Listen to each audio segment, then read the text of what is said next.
Muy buenos días, queridos hermanos y hermanas. ¿Cómo les va? Es siempre la llegada de las fechas que los calendarios nos van proponiendo son motivo de resignificar, es decir, de recordar el significado y de actualizar el significado para nuestras vidas. Y en este caso, de manera mucho más trascendente que una fecha patria, las cuales son importantes desde ya en sí mismas, el recordar las acciones que Dios ha hecho en nuestra vida por medio del cumplimiento de sus promesas es de un valor fundamental. Para aquellos que abrazamos la fe que el Señor ha tocado nuestro corazón, que nos ha iluminado el entendimiento, que nos ha dado la gracia de caminar junto a Él, asistiéndonos día a día, lo podemos comprender y vamos renovando. Pero también puede haber muchas otras personas que todavía están buscando una respuesta para sus vidas, para la de algún familiar, para alguna situación que no pueden resolver, para algo que no se puede entender en la vida, una emoción, una relación, algo. Bueno, quiero decirte que Dios tiene respuesta. Dios tiene la respuesta, porque Dios es la respuesta. Sin embargo, Dios ha dispuesto que el camino para acceder a esa respuesta sea la fe, el creer. Y la misma palabra de Dios dice que la fe viene por el oír, y lo que se oye es el mensaje de la palabra. Por eso yo quiero pedir, gracias Elvira que antes oró ya en esta dirección, que el Espíritu Santo esté disponiendo los corazones de todos los que puedan oír ahora o en el momento en que sea, para que sea Él el que hable. Yo soy un eh, emisor responsable, un, un comunicador de aquello que Dios ya dispuso para bendecir tu vida, la mía también, la de mi familia. Pero de tal manera vamos a acercarnos a la palabra de Dios. ¿Por qué recordamos Navidad? Algunas preguntas que nos hicimos desde que tenemos memoria. ¿Por qué recordamos Navidad?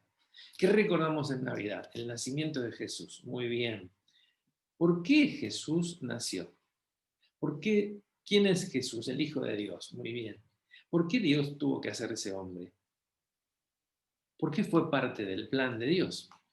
¿Por qué de esa manera escogió Dios para llevar su propósito de salvación?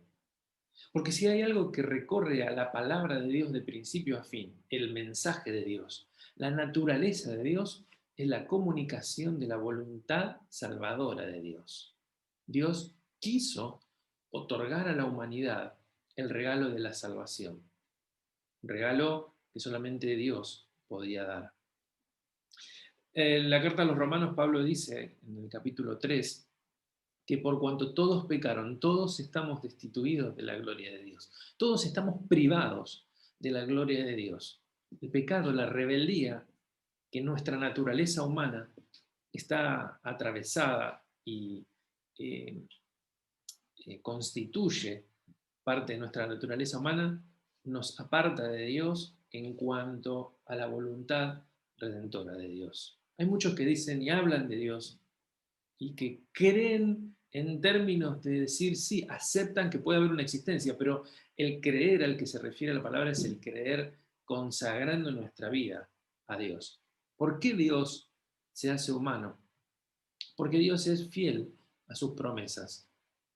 Porque a lo largo de toda la historia Dios ha prometido restaurar la relación con sus hijos, con aquellos a los que creó. Sin embargo, el plan tenía ciertas características. En el libro del profeta Isaías, entre las muchas o variadas cantidades de promesas que podemos encontrar, hay una en donde Dios le habla a través del profeta a su pueblo, anunciando esta promesa. Y allí en el capítulo 9 dice, el pueblo que andaba en la oscuridad ha visto una gran luz. Sobre los que vivían en densas tinieblas, la luz ha resplandecido. Algo de esto luego va a recoger Juan, también en su prólogo, en el Evangelio. Más adelante, el mismo capítulo 9 del libro de Isaías dice, porque nos ha nacido un niño. Hay un propósito determinado de cómo va a ser ese plan. Salvador, redentor de Dios, del cual vos y yo, usted y yo, somos parte y compartimos también con otros. Nos ha nacido un niño, se nos ha concedido un hijo. La soberanía reposará sobre sus hombros. La soberanía, la totalidad de la autoridad. Y se le darán estos nombres: Consejero admirable, Dios fuerte, Padre eterno, Príncipe de paz. Se extenderá su soberanía y su paz y no tendrán fin. Gobernará sobre el trono de David y sobre su reino para establecerlo y sostenerlo con justicia y rectitud desde ahora y para siempre. Esto lo llevará a cabo el celo del Señor Todopoderoso. Ya desde el Antiguo Testamento estaba anunciada la fidelidad de Dios, poniéndose en marcha en un plan que en este tiempo llega al comienzo de su cumplimiento. Porque si nosotros estamos recordando y celebrando algo en esta ocasión, es el inicio, el comienzo de ese cumplimiento de el plan de Dios. En el Evangelio de Mateo, allí en el capítulo 1, cuando el evangelista va a anunciar y va a compartir esto, dice, eh, bueno, dará lo que el eh, ángel anuncia a José. ¿Sí? Recuerdan la historia de José, desposado, comprometido para casarse con María, luego la anunciación a María de que ella va a quedar embarazada por obra del Espíritu Santo. José perturbado, se le aparece el ángel y le dice, dará a luz un hijo, palabras del ángel a José, que le habla, dará a luz un hijo y le pondrás por nombre Jesús, porque él salvará a su pueblo de sus pecados. Y todo esto sucedió para que se cumpliera lo que el Señor había dicho por medio del profeta. La Virgen concebirá y dará a luz un hijo. Lo llamarán Emmanuel, que significa Dios con nosotros. Realmente las dos verdades anunciadas por el ángel a José son profundamente importantes y relevantes en este propósito salvífico de Dios. ¿Por qué Dios se hace humano? Porque será a través de un ser humano como será consumada y definitiva la redención. La ley fue un adelanto. La ley tenía como propósito acercar al pueblo a la voluntad de Dios y permitir que el pueblo viviera la expectativa del cumplimiento de la redención que Dios iba a llevar a cabo por medio de su ungido, su Mesías, su elegido, su Hijo. Este tiempo estaba comenzando. Este tiempo había llegado y el propósito a través de una persona se estaba cumpliendo. Y esa persona se iba a llamar Jesús, los nombres tan representativos en el texto bíblico, los nombres que representan parte de la identidad. Se iba a llamar Jesús, Yeshua, en hebreo, que significa el Señor salva. Estaba determinado desde su misma identidad, en su nombre, su acción. Y Dios va a salvar a su pueblo, dice. Y dice el relato de Mateo, retomando también palabras que están en el libro del profeta Isaías. Lo llamarán Emmanuel, dice el relato. Lo llamarán Emmanuel. Emmanuel significa Dios con nosotros. Claro, Jesús no se llamaba Emmanuel de nombre. Por eso dice que lo llamarán, porque será identificado como Dios en medio de su pueblo. Se llama Jesús porque salvará a su pueblo de sus pecados. Lo llamarán Emmanuel porque lo llamarán Dios ha venido a nosotros. El reino de Dios ha llegado en medio de su pueblo. El Evangelio de Juan también, con una afirmación de tipo más teológica, con otros conceptos, lo va a decir, en el principio ya existía el verbo, la palabra. El verbo estaba con Dios, el verbo era Dios. Más adelante en el 12, en el 14 dice, y el verbo se hizo hombre y habitó entre nosotros, y hemos contemplado la gloria que corresponde al Hijo unigénito del Padre. El verbo se hizo hombre, el verbo eterno, el Hijo eterno, se hizo hombre y habitó entre nosotros, consumó el plan salvífico. Dios es fiel. Dios prometió cumplir el plan de salvación, de redención, y lo está ejercitando, lo está ejerciendo. No por medio de un ángel, el ángel viene y anuncia. No por medio de un profeta, el profeta trae la palabra y anuncia. No por medio de algún otro, solo un maestro. Por supuesto que Jesús era reconocido como profeta, como maestro, pero era mucho más.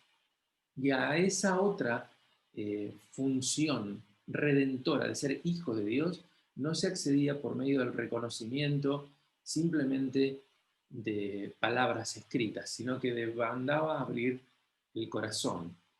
Por eso muchos, aunque lo vieron y vieron lo que hacía, decidieron no creer y cerraron su corazón, abriéndolo a otras realidades.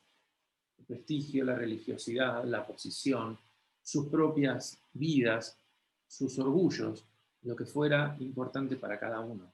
Y eso hoy permanece.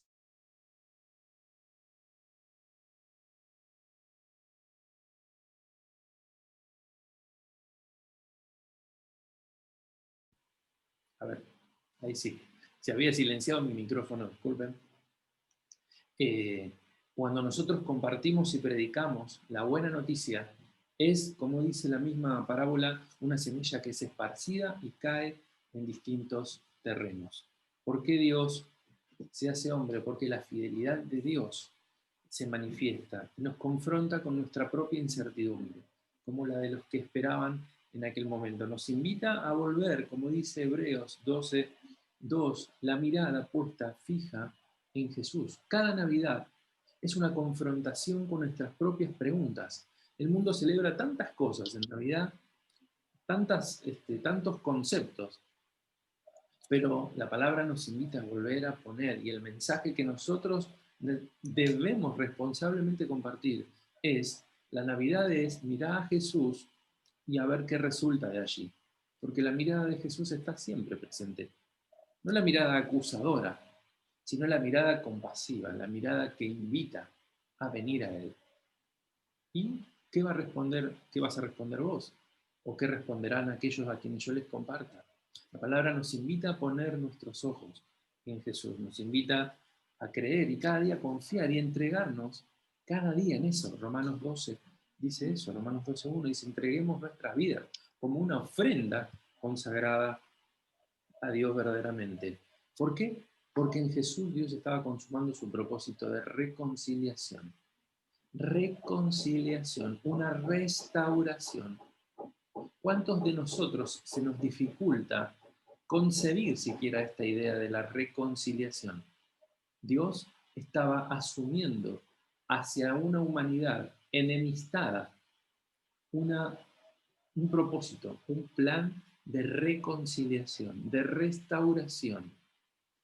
Dios, en términos teológicos, el ofendido por la rebeldía humana, es el que dispone de todas las cosas y todos los recursos, de todos los regalos, de todos los bienes, de todos sus dones, para que la humanidad deje su rebeldía y, derretida su orgullo, pueda venir y reconocer que Dios tiende su mano y que no hay falsedades, no hay especulaciones, no hay dobleces, no hay dobles intenciones en Dios. Dios se abre para que nosotros reconozcamos que Él sigue tendiendo su mano y nos sigue amando.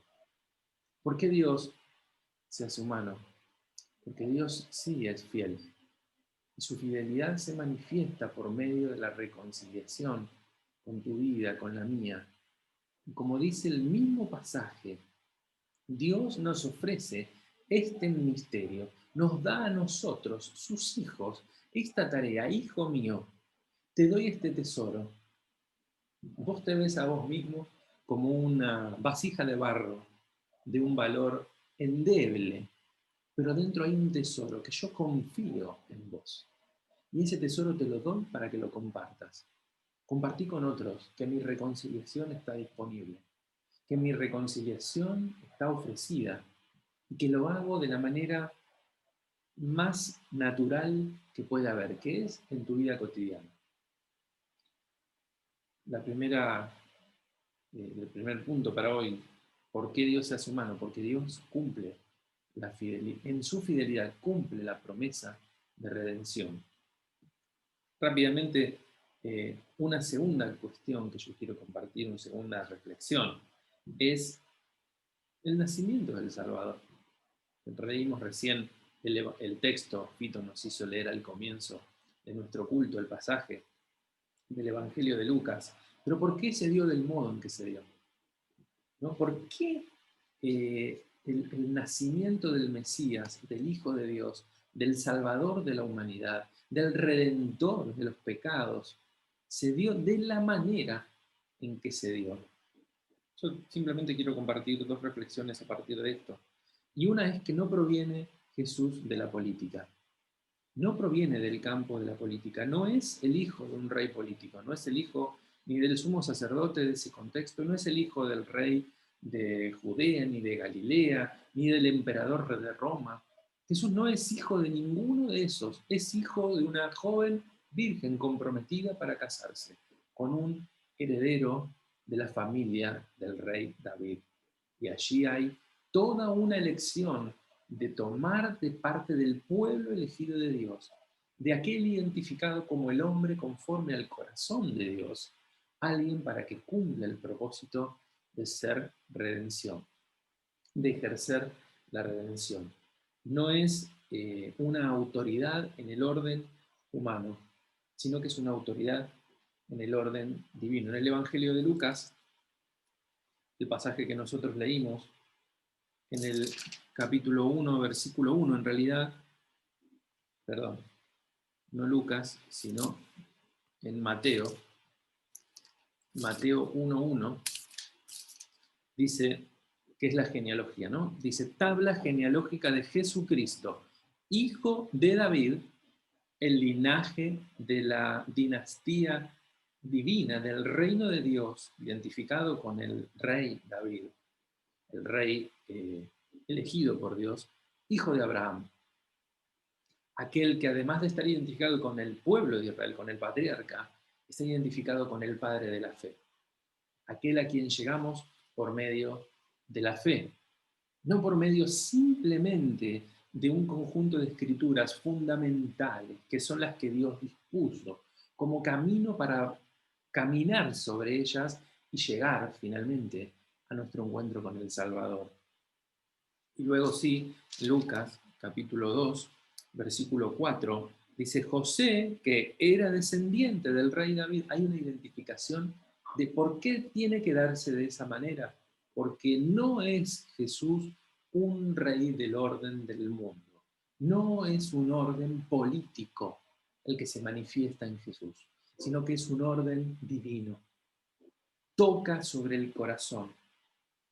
El reinado es espiritual, no es material, no es político, no es social. Su libertad es profunda, su libertad es eterna, es de aquello que permanece por medio de la resurrección. El reinado de Dios es un reinado eterno. ¿Por qué se da de esta manera? Porque el reinado de Dios no es un reino político.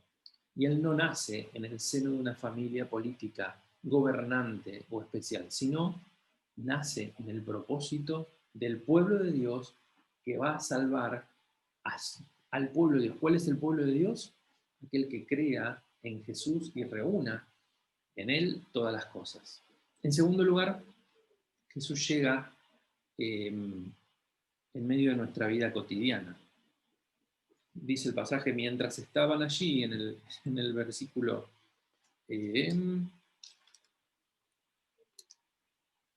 perdón, en el pasaje de Mateo,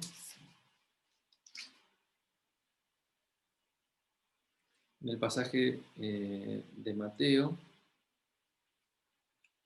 no, perdón, estoy buscando rápido y, me confundí el pasaje. En el capítulo 2, versículo 6 del Evangelio de Lucas, Lucas 2, versículo 6, hablando de María que estaba embarazada, y dice, mientras estaban allí, habían ido, recuerden, el emperador había decretado el censo, eh, José y María deben viajar a Belén para empadronarse en ese censo, y dice, mientras estaban allí, esperando para hacer esa tarea que les tocaba hacer como parte de la ciudadanía de ellos, mientras estaban allí se le cumplió el tiempo. Vino el momento del nacimiento. ¿Cuándo llegó el nacimiento? No le mandó 2 semanas antes, 2 meses antes, María, te faltan 2 meses, prepárate. 2 semanas antes, María, te faltan 2 semanas, prepárate, ¿no? Ya tiene todo preparado. María, llega el Salvador, llega el Rey. José, prepárate 2 días antes, María, 1 hora antes, María en 1 hora te nace. No fue así. Estaban ellos viviendo su vida cotidiana. Dios llegó en medio de las actividades que ellos hacían naturalmente, como tenían que hacer. Mientras estaban viviendo, Jesús llega. ¿Cuál es tu mientras? ¿En qué mientras tanto estás vos? ¿Qué estás haciendo? ¿De qué manera nos preparamos? ¿Saben qué? En cualquier momento Jesús llega. En cualquier momento Dios le puede llegar a la vida a cualquier persona. Es en ese mientras tanto que Dios irrumpe, porque Dios aparece así. Le llegó el tiempo, mientras estaban haciendo su vida, le llegó el tiempo. No dejó de hacer todas las cosas, porque dijo, dentro de 2 días viene el Mesías, freno todo. No, porque eso no lo sabía. Sabía que iban a ser su hijo, pero no pudo prever todas las cosas. De la misma manera nosotros, hermanos, viviendo nuestra vida cotidiana, Dios irrumpe inesperadamente, o cuando se le cumple el tiempo a las cosas en nuestra vida, Dios aparece, Dios llega y llegará a tu vida en medio de tu vida, en tu mientras tanto, porque así se dan las cosas. Y una tercera consideración con relación a esto es que la invitación de Dios a creer es radical. Y esa radicalidad provoca contrastes en nuestra vida. Nos provoca, no digo conflicto, puede parecerlo, puede suceder alguna situación de conflicto, pero lo que provoca es contrastes. Hay algo que es la venida del Mesías, el Salvador, y hay algo que en eso contrasta en nuestra vida.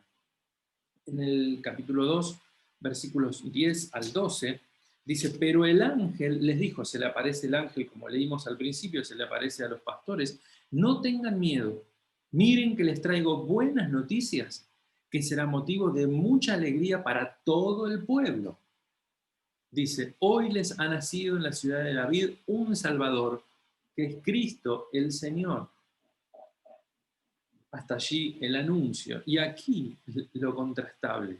Esto les servirá de señal. Encontrarán a un niño envuelto en pañales y acostado en un pesebre. Qué contraste tan radical. ¿Cuántas veces hemos señalado esta verdad? Jesús naciendo en un pesebre. Dios primero se aparece a los pastores. Siempre lo señalamos, lo dijo Fito anteriormente. No se aparece a los líderes, no se aparece a los políticos, no se aparece a los dirigentes, ni religiosos, ni de ninguna naturaleza, ni siquiera a las personas más destacadas de la sociedad judía, porque seguramente habría personas o adineradas o que estaban en otra posición social. Se aparece a pastores, no solo simbólicamente, sino realmente a el corazón del pueblo. Personas que se ocupaban de pastorear los animales que otros se comerían o que usarían para su propio beneficio. Se le aparece justamente en el lugar el Dios eterno, el Padre que creó las estrellas, el universo, el planeta y todo lo que en ellos hay, se hace carne y su anuncio se produce a pastores que están cuidando ovejas en una noche. Por lo tanto, díganme si acá no hay un contraste. Y si ese contraste no es representativo de algo para nuestra vida. ¿Saben por qué? Porque el cambio comienza en el corazón, no en un sistema. El cambio verdaderamente de la vida, la transformación de una vida, que es lo que Dios está viniendo a desarrollar y a consumar, no empieza en un sistema. Dios no empieza cambiando el sistema. Dios empieza transformando un corazón. ¿Y saben cómo trabaja? Uno por uno. En tu corazón, en su corazón, en el mío, en aquellos a quienes vos y yo todavía le tenemos que compartir esta verdad. El cambio comienza en un corazón, no comienza en el sistema. Por supuesto que el sistema es alcanzado y transformado, como ha sido muchas veces a lo largo de la historia, pero el sistema tiene su propio ritmo. Cuando digo sistema me refiero al mundo. Hoy vemos la sociedad y nos asustamos, ¿verdad? Bueno, el tiempo, el signo de estos tiempos tiene estas características.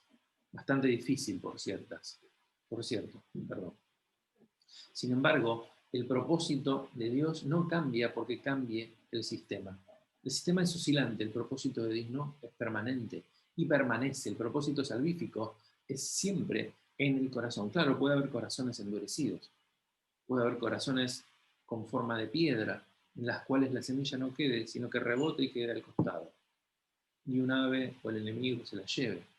O, como ya sabemos, el resto de la parábola. La revolución en tu vida comienza con un acto sencillo que es el de creer. Claro, el creer lleva a postrarnos delante de Dios y a reconocernos quiénes somos nosotros delante de Dios.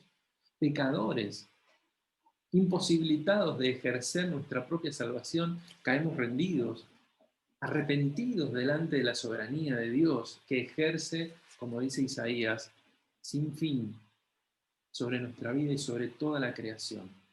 Por lo tanto, ser cristiano tampoco es que uno pasa de un escalón a otro mejor, como mejorar la vida. ¿Cómo mejorar la vida? Serte cristiano. Sí, pero primero demanda el reconocimiento de quién soy yo delante de Dios. Y Dios nos levanta, nos restaura, nos reconcilia, nos da una nueva vida, nos hace una nueva criatura. La muerte a nuestra vida apartada de Dios y la resurrección a una nueva vida que Dios nos da. El Rey Salvador está en un pesebre. El Rey Salvador del mundo nace en un pesebre. Es decir, Dios no nace y viene a un trono. ¿Qué esperaría? La lógica natural de lo que podemos nosotros ver, o la expectativa natural, formal, sería que el rey nazca y llegue a un trono. Sin embargo, el trono de Dios no está acá, está en los cielos. No nace en un palacio. Se trata de un rey, ¿por qué no nace en un palacio? Bueno, pues su palacio es la eternidad.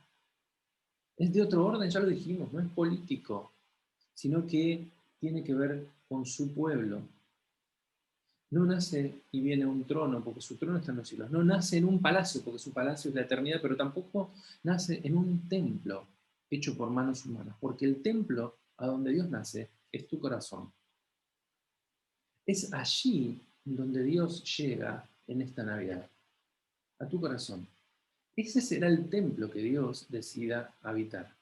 Tu corazón en forma de pesebre. Me encanta esa canción eh, del grupo Rescate, Corazón Pesebre, porque habla de nuestra necesidad, de nuestra carencia y de nuestro estado. Y que nuestro corazón, que muchas veces se cree un templo tan grandioso, de tantas perfecciones y tantas cosas, se debe volver pesebre para ser habitado y ser recibido, o poder recibir el corazón del Salvador en esa misma sencillez. Jesús llega y el templo en el que llega será tu propia vida, tu propio corazón. El lugar en donde Él habitará será su propio pueblo. Y habitará y andará y se quedará hasta que finalmente sea consumada la obra y venga a buscar a todos en victoria final. Jesús llega, te quiero invitar en esta Navidad a que recibas al Rey en tu corazón, pues allí es donde Dios quiere habitar y reinar y cambiar revolucionariamente tu vida esta Navidad. Quiero que iremos juntos para terminar. Padre, en el nombre de Jesús, te doy gracias porque estás cumpliendo tu promesa, Señor, de restauración de nuestra relación contigo. Gracias, bendito Dios, porque dispusiste el nacimiento de Jesús de esta manera para darnos testimonio de tu amor inagotable y de tu deseo de nacer en nuestro corazón, en un corazón, Señor, que se debe hacer humilde, que se debe hacer pesebre para que tú habites y nazcas en él. Señor, nace en nosotros en este tiempo y que podamos compartir esta verdad para bendecir también la vida de muchos que necesitan la reconciliación contigo. Te alabamos en el nombre de Jesús. Amén y amén. Muchas gracias. Que Dios los bendiga, queridos hermanos y hermanas. En unos minutos más, entonces yo les voy a compartir el video